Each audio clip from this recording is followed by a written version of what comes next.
علمی point number 5، میرے بھائیو، قرآن حکیم ہمارے محبوب صلی اللہ علیہ وآلہ وسلم کا واحد معجزہ ہے جس کی بنیاد پہ ہم نبی علیہ السلام کے لیے نبوت کلیم کرتے ہیں۔ ویسے تو آپ کے ٹینجیبل فارم میں فزیکل فینومینا آف نیچر کو توڑنے والے، قانون قدرت کو توڑنے والے کتنے حصی معجزات بخاری مسلم میں رپورٹ ہوئے ہیں۔ میں نے 4 لیکچرز ریکارڈ کرائے ہیں اس کے اوپر، مسئلہ 131A B C D، لیکن دعوی نبوت جس معجزے کے اوپر ہے وہ یہ کتاب ہے۔ کیوں؟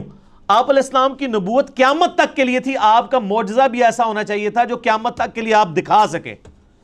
آج حضرت عیسیٰ علیہ السلام کا معجزہ، مردوں کو زندہ کرنے والا، کوئی عیسائی ہمیں دکھا سکتا ہے؟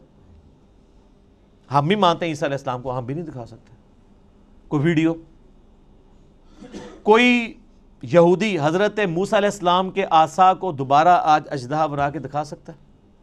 ہم بھی نہیں دکھا سکتے۔ وہ آپ جناب عصا اگر مل بھی جائے کہیں سے، آپ چاہے وہ امام کعبہ کے ہاتھ میں دے دیں، آپ ویٹیکن سٹی میں بیٹھے ہوئے کرسچن پوپ کے ہاتھ میں دے دیں، یا یروشلم میں بیٹھے ہوئے یہودی پریسٹ کے ہاتھ میں دے دیں، یا آپ کے جتنے رحمت اللہ علیہ ہیں اور غوث اور اقداب اور جن کے بارے میں آپ کا کلیم ہے، ان کے ہاتھ میں دے دیں، ان کو کہ اس کو پھینک کے ذرا اژدہا بنا کے بتائیں۔ نہیں بنا سکتے۔ وہ حضرت موسیٰ کے ہاتھ تک ہی معجزہ تھا۔ لیکن یہ وہ کتاب ہے جو نبی علیہ السلام کے پاس معجزہ، صحابہ کے پاس معجزہ، تابعین، تبع تابعین، قیامت تک آنے والے آخری انسان کے لیے بھی معجزہ ہے، مسلمان نہیں، انسان کے لیے بھی، اور ہر زمانے کے ٹیسٹ پہ پورا اترتا ہے۔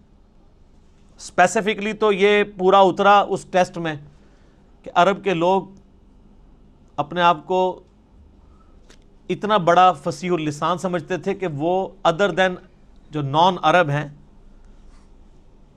عربیوں کے علاوہ جو لوگ ہیں، ان کو وہ کہتے تھے یہ اجمی ہیں، گونگے، یہ بول نہیں سکتے۔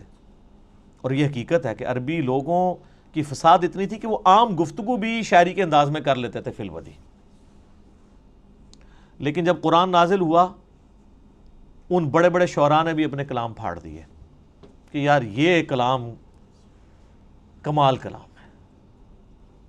موسیٰ علیہ السلام کے زمانے میں جادوگری عروج پہ تھی، اللہ تعالیٰ نے موسیٰ علیہ السلام کو ایسا معجزہ دیا، جادوگر بھی سجدے میں گر پڑے۔ کتنی دفعہ قرآن میں یہ واقعہ آیا ہے، اور وہ بہت بڑا معجزہ تھا۔ لکڑی کا اژدہا بننا یہ بہت بڑی چیز ہے۔ پلانٹ کنگڈم اینیمل کنگڈم میں بدل رہا ہے، اور پھر اینیمل کنگڈم، پھر پلانٹ کنگڈم میں۔ اس کو ذرا امیجن کریں۔ عیسیٰ علیہ السلام کے زمانے میں طب، ڈاکٹری بڑی عروج پہ تھی، ان کو بڑا فخر تھا، لیکن کوئی ڈاکٹر مادرزاد کوڑی اور اندھے کو آنکھیں دے سکتا ہے؟ قرآن حکیم میں سورہ مریم کے اندر، سورہ مائدہ کے اندر حضرت عیسیٰ علیہ السلام ہاتھ پھیرتے تھے، آنکھیں آ جاتی تھی۔ سارے ڈاکٹر فیل ہو گئے، انہوں نے کہا یہ ڈاکٹری سے آج نہیں پاسبل، ڈاکٹری سے آنکھ کسی بندے کی آپ لگاتے ہیں دوسرے کو، اور آنکھ ہو ہی نہ، اور اس میں مٹی رکھ کے اور ایک پرندے کی مورت بنا کے مٹی کی پھونک مارتے تھے، اللہ کے اذن سے وہ پرندہ بن جاتی تھی۔ اب کون سا ڈاکٹر یہ کام کر سکتا ہے؟ قرآن حکیم کے زمانے میں شاعری عروج پہ تھی، اللہ تعالیٰ نے کلام بھی ایسا دیا کہ شعراء فیل ہو گئے۔ لیکن یہ اس پہ ختم نہیں ہے، قیامت تک کے لیے جو جو وقت کا ٹیسٹ آئے گا اس پہ یہ کتاب پوری اترے گی۔ آج سائنس کی دنیا ہے، قرآن حکیم سے کوئی ایک آیت بھی نہیں بتا سکتا جو اسٹیبلش سائنس، ہائپوتھیسس تھیوری نہیں، اسٹیبلش سائنس کے خلاف ہو۔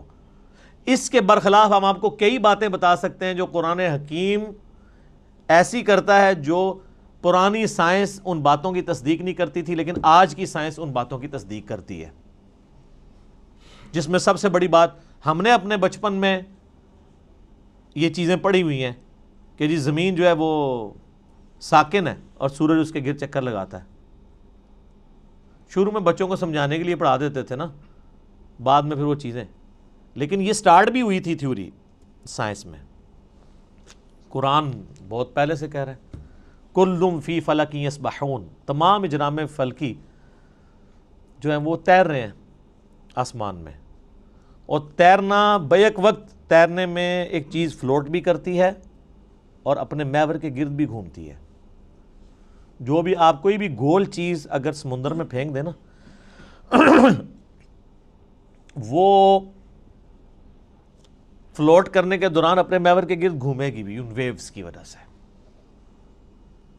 اللہ نے لفظ بھی ایسا استعمال کیا ہے کہ نہ صرف وہ کسی اور چیز کے گرد ریوالو کر رہی ہیں بلکہ اپنے ایکسس کے گرد، اپنے محور کے گرد بھی وہ چیزیں گھوم رہی ہیں. تو قرآن حکیم تو اس چیز کو پہلے ہی ایڈریس کر چکا ہے. اس حوالے سے آپ ایک میرا کلپ بھی ہے Quran and modern versus modern science, وہ آپ دیکھ لیں.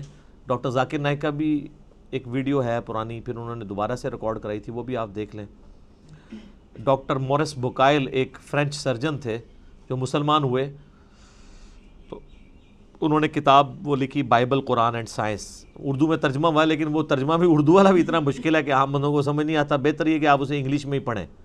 تو انہوں نے یہی ثابت کیا ہے کہ اس ماڈرن دور میں جتنی بھی الہامی کتابیں ہیں وہ سائنس کے ٹیسٹ کو پاس نہیں کرتی سوائے اس کتاب کے. ان میں سائنٹیفک فالٹ موجود ہے. وہ فالٹ اس لیے نہیں ہے کہ ان کتابوں میں کوئی اللہ تعالیٰ کو کوئی غلطی لگی ہے، وہ اس لیے کہ وہ کتابیں ٹیمپرڈ فارم میں تحریف شدہ ہیں. یہ کتاب محفوظ ہے، وہ بھی اگر محفوظ ہوتی تو اس میں کوئی اینٹی سائنس سٹیٹمنٹس نہ آتی. تو یہ ایک علیحدہ سے ٹاپک ہے، گھنٹوں بولا جا سکتا ہے، لیکن میں اسے سکپ کرتا ہوں.